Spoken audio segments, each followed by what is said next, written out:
नमस्कार। सीमा कौशिक की कक्षा में आपका स्वागत है। आज की हिंदी कक्षा में हम करेंगे कक्षा 11वीं की हिंदी की पाठ्य पुस्तक आरोह भाग 1 से कविता साए में धूप, जो कि गज़ल शैली में लिखी गई है और जिसके कवि हैं दुष्यंत कुमार जी। दुष्यंत कुमार जी का जन्म हुआ था 1933 में बिजनौर जिले में राजापुर नवादा नाम के गांव में, और इन्होंने प्रयाग विश्वविद्यालय से एमए की परीक्षा उत्तीर्ण की थी।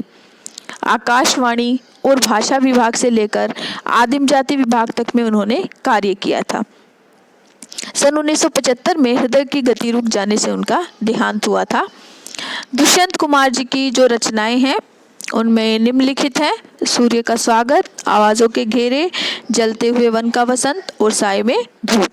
इसके अलावा इनके काव्य नाटक है एक कंठ, विषपाई, और उपन्यास है छोटे छोटे सवाल, आंगन में एक वृक्ष, दोहरी जिंदगी आदि।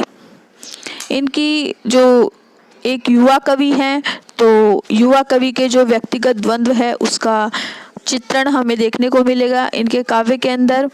और इन्होंने रूढ़ियाँ, जो पुरानी रूढ़ियाँ हैं, परंपराएं हैं, अंधविश्वास है, उसका उन्होंने प्रबल विरोध किया है अपनी रचनाओं के अंदर।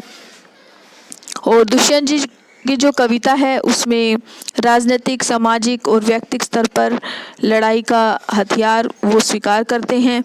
और इनकी जो भाषा है उसमें सहजता के कारण वे समकालीन कवियों में महत्वपूर्ण स्थान रखते हैं।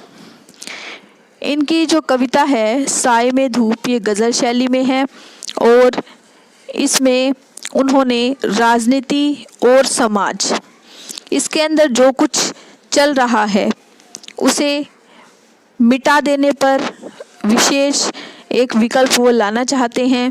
यानी कि इसमें उन्होंने बताने की कोशिश की है कि किस तरह से ये बड़े बड़े वादे करते हैं जो राजनेता होते हैं, लेकिन फिर भी वो अपने वादों को पूरा नहीं करते हैं। इसीलिए ये लोगों के दुखों का कारण बन जाते हैं और इसलिए वो उस देश में रहना नहीं चाहते जहाँ ऐसा होता है। और वो सोच रहे हैं कि उनके लिए यहाँ रहना कठिन है और उनके पास जितनी भी कमियां हैं, अभाव है, अब उन्हीं अभावों में लोगों को जीना पड़ेगा, क्योंकि उनकी सहायता कोई नहीं करेगा। जो भी इसमें वादे करके वो भूल जाते हैं और केवल इंसान सपने ही सजोता है कि उनकी इच्छाएं कभी पूरी होगी। लेकिन वो ये भी बता रहे हैं कि आवाज़ उठाने से कुछ नहीं होने वाला, क्योंकि आवाज़ उठाने से पत्थर पिघलता नहीं है।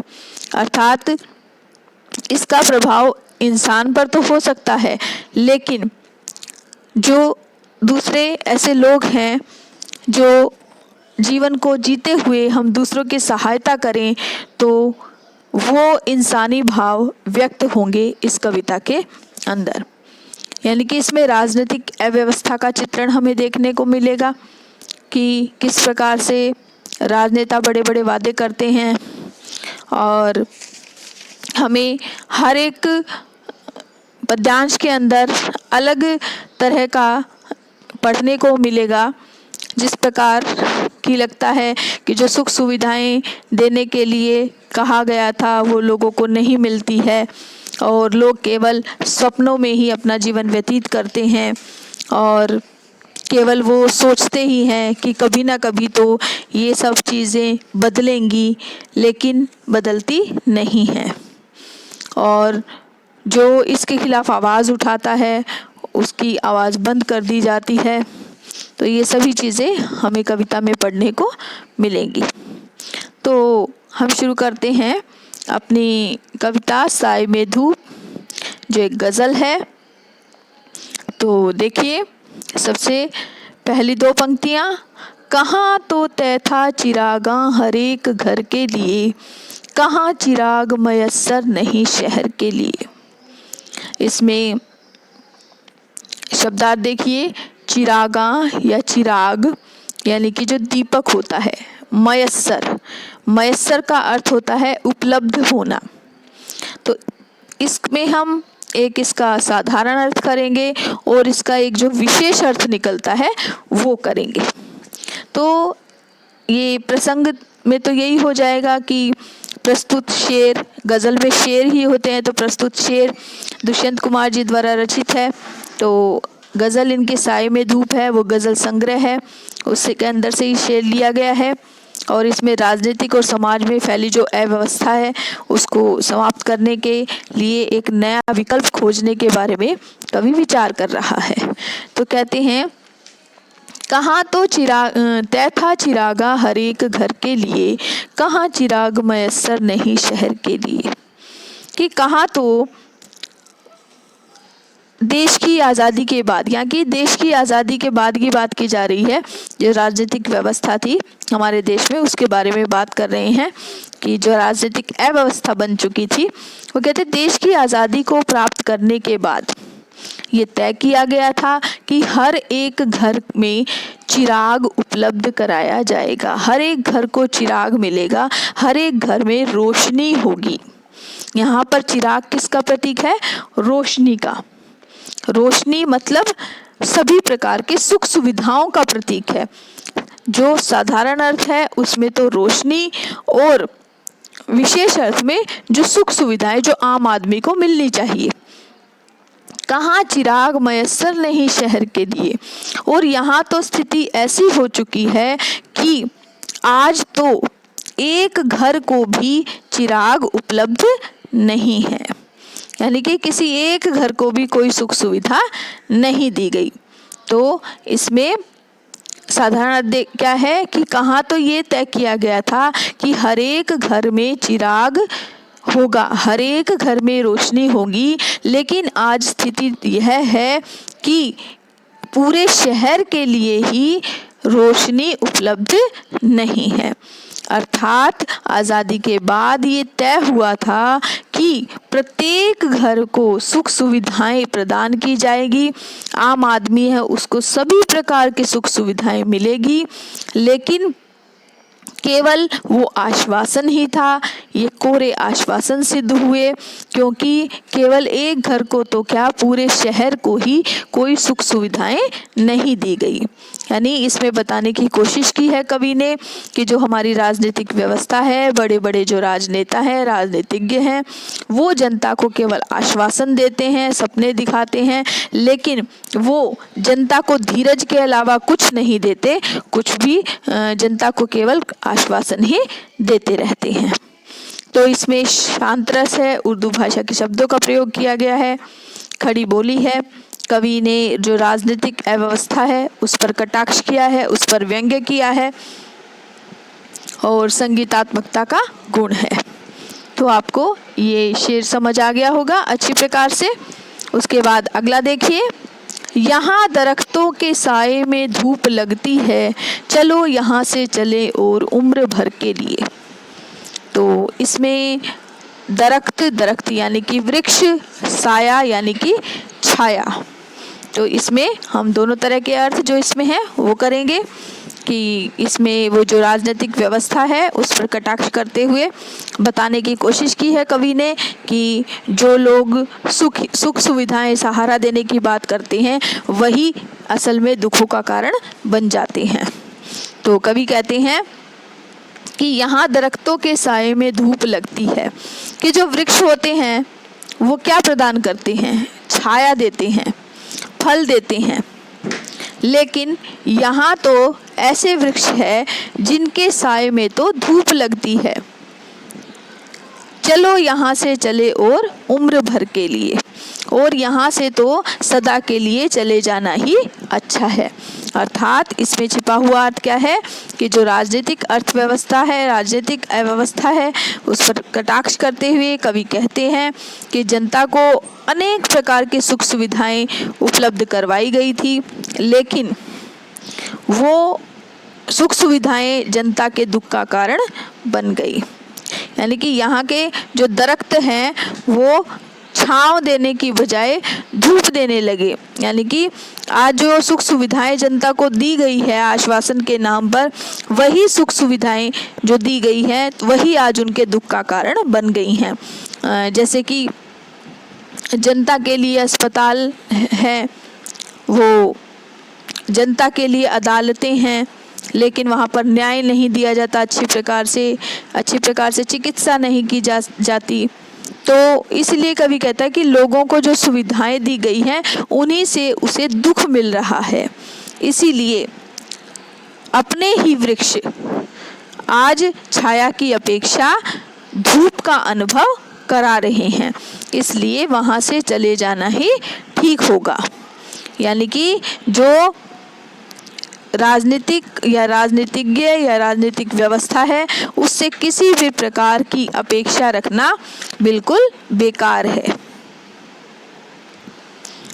आगे देखिए, इसमें शिल्प सौंदर्य में वही है, उर्दू शब्दावली, संगीतात्मकता और राजनीतिक व्यवस्था पर कटाक्ष, शांत रस, दरख्तों के साए में धूप लगना। यहाँ पर क्योंकि दरख्तों के साए में तो हमेशा छाया का अनुभव होता है, तो यहाँ विरोधाभास दिखाई दे रहा है, तो कवि ने विरोधाभास की सृष्टि की है इसमें।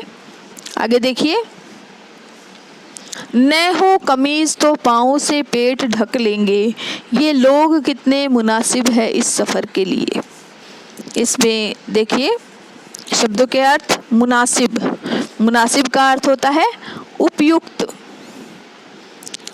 और इसमें सफ़र यानी कि यात्रा।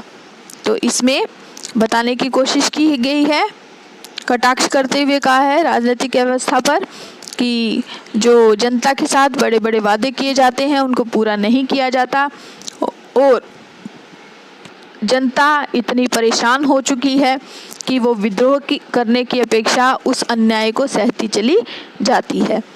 तो वो कहता है, न हो कमीज तो पाँव से पेट ढक लेंगे, ये लोग कितने मुनासिब है इस सफ़र के लिए।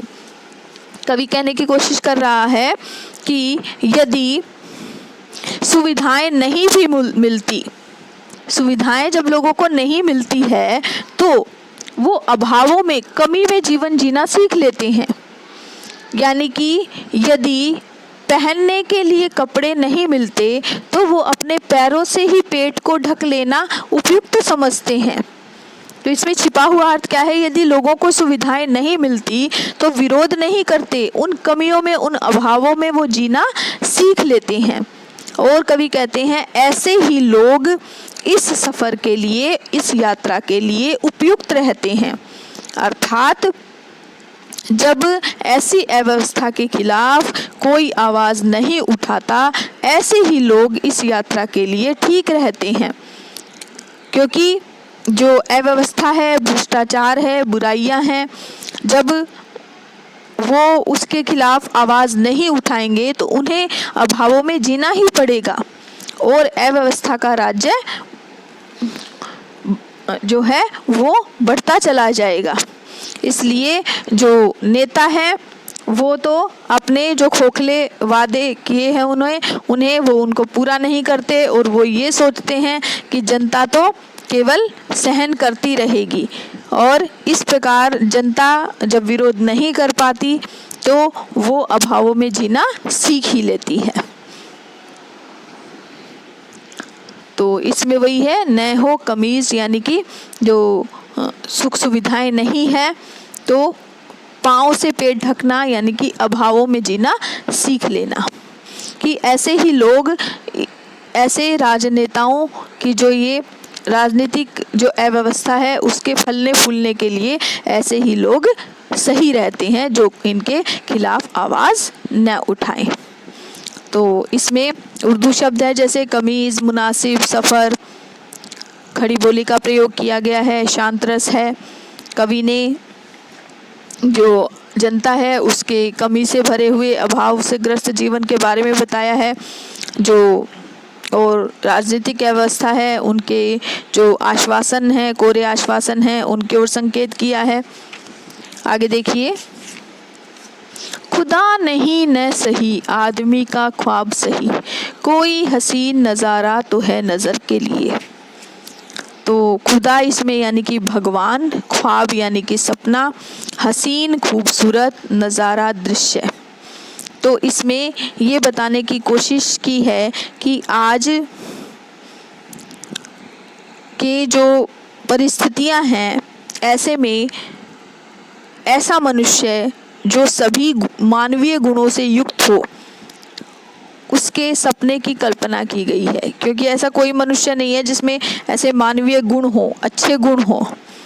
तो कवि कहता है कि खुदा नहीं न सही आदमी का ख्वाब सही, कोई हसीन नज़ारा तो है नज़र के लिए।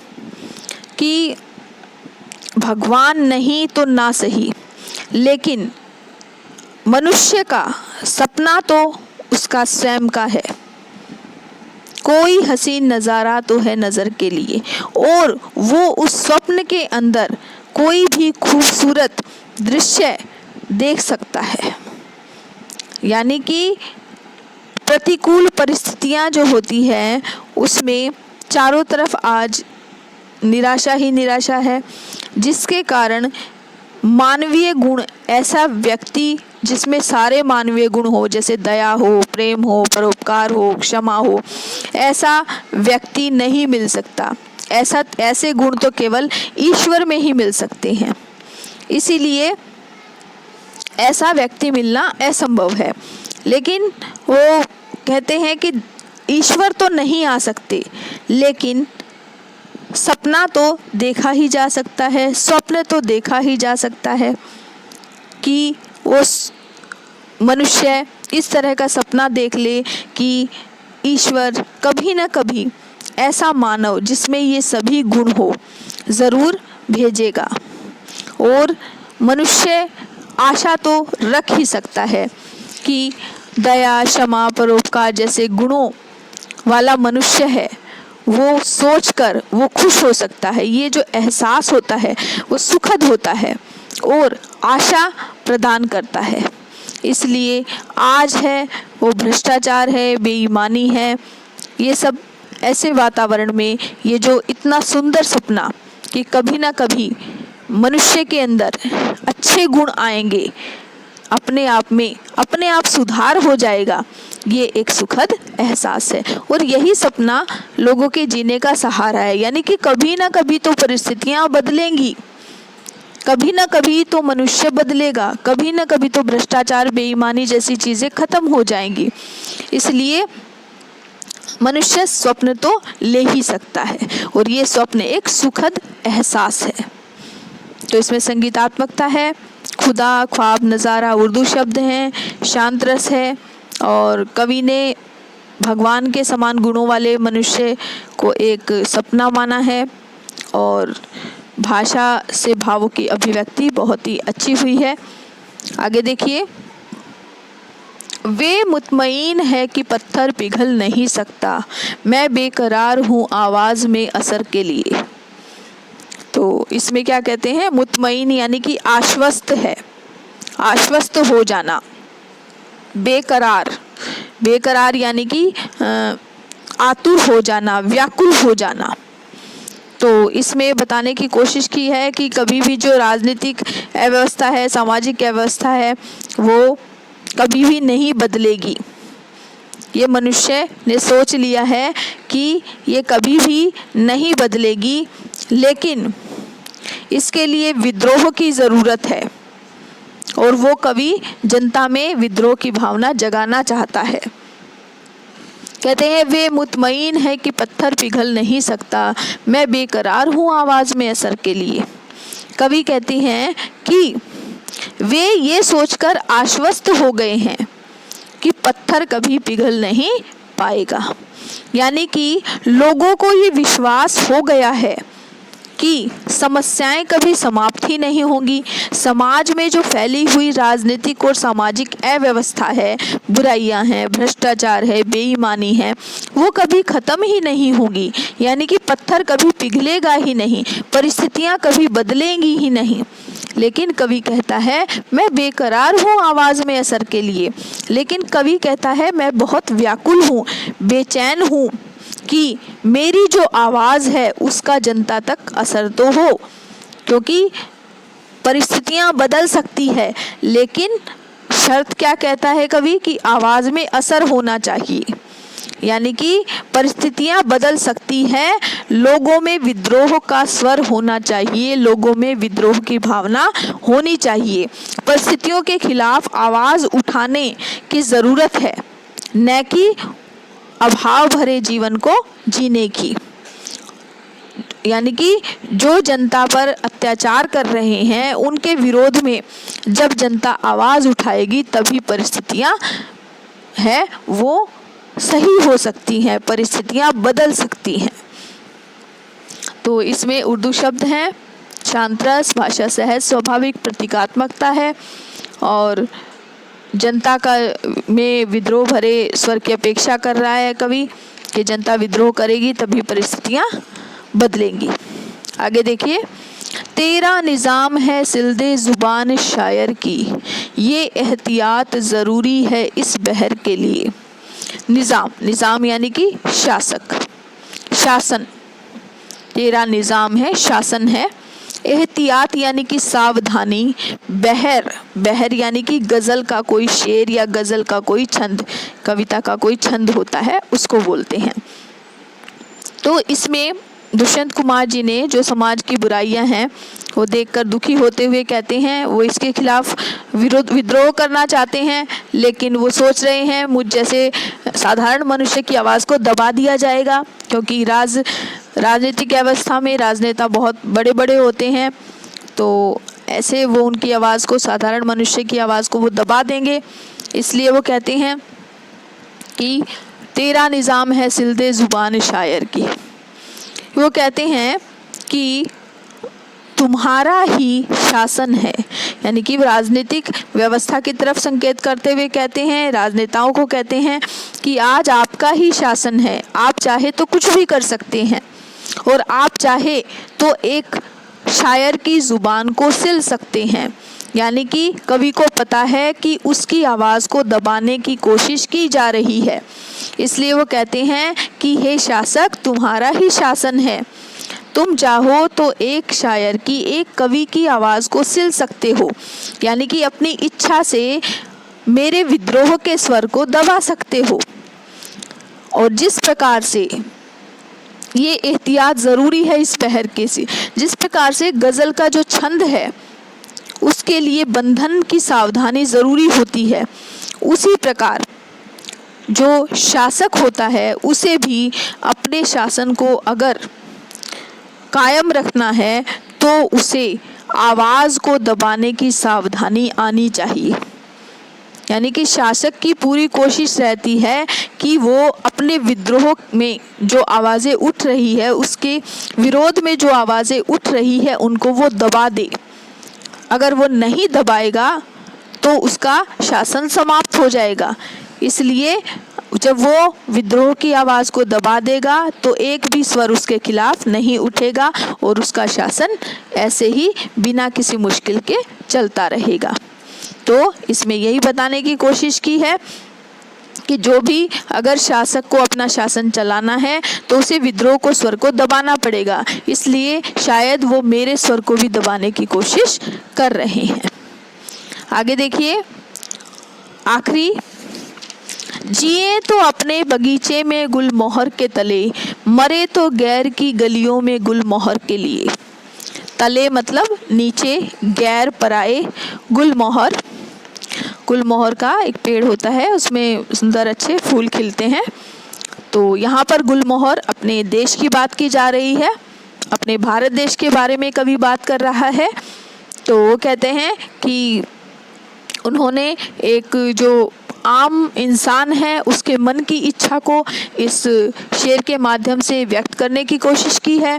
कवि कहता है कि जिए तो अपने बगीचे में गुलमोहर के तले, कि कवि ऐसा जीवन जीना चाहता है कि वो हमेशा ही अपने देश रूपी बगीचे में उसकी छाया में रहे। यानी कि गुलमोहर उसने अपने जो बुजुर्ग है, अपना देश है, अपना घर है, उसके लिए प्रयोग किया है। तो कवि कहते हैं कि हमेशा ऐसा अपना जीवन जीते हुए वो सदा ही अपने देश रूपी, जो गुलमोहर रूपी जो देश है उसमें, उसकी छाया में हमेशा रहना चाहते हैं। और मरे तो गैर की गलियों में गुलमोहर के लिए। और वो कहते हैं कि यदि हम मरे भी तो दूसरों की सहायता करते हुए हमेशा अच्छी राह पर चलते हुए अपने देश के लिए जान दें। यानी कि वो हमेशा ही अपने देश की रक्षा करते रहें और अपने देश में लोगों की मदद करते हुए, अपने देश के लिए काम करते हुए, अपने देश में रहकर ही अपने प्राण त्याग दें। हमेशा कवि यही कल्पना करता है और आम आदमी भी यही सोचता है कि वो हमेशा अपनी इस बगीचे रूपी, गुलमोहर रूपी जो ये देश रूपी जो बगीचा है उसके अंदर वो सदा रहे और हमेशा अच्छा जीवन व्यतीत करे और हमेशा दूसरों की सहायता करते हुए अच्छी राह पर, परोपकार की राह पर चलते हुए अपने जीवन को त्याग दे और हमेशा अपने जो गुलमोहर है अपने देश की रक्षा के लिए, अपने अधिकारों की रक्षा के लिए अपने प्राणों को त्याग दे। तो इसमें कवि ने प्रतीकात्मकता दी है, इसके अंदर उर्दू शब्दावली है और शांत रस है। इसके अलावा इसमें उपदेशात्मकता भी है और ये भी बताने की कोशिश की है कि मनुष्य चाहे कहीं भी रहे, वह कहीं भी रहे, लेकिन अपने देश के प्रति जो उसका लगाव है, उसका प्यार है, वो बनाए रखने का जो भय है उसको प्रकट किया है कवि ने। कहीं भी रहे वो अपने देश के प्रति हमेशा ईमानदार रहे, इसके बारे में भी कवि ने बताने की कोशिश की है। आशा करती हूँ आपको ये व्याख्या अच्छी प्रकार से समझ आ गई होगी।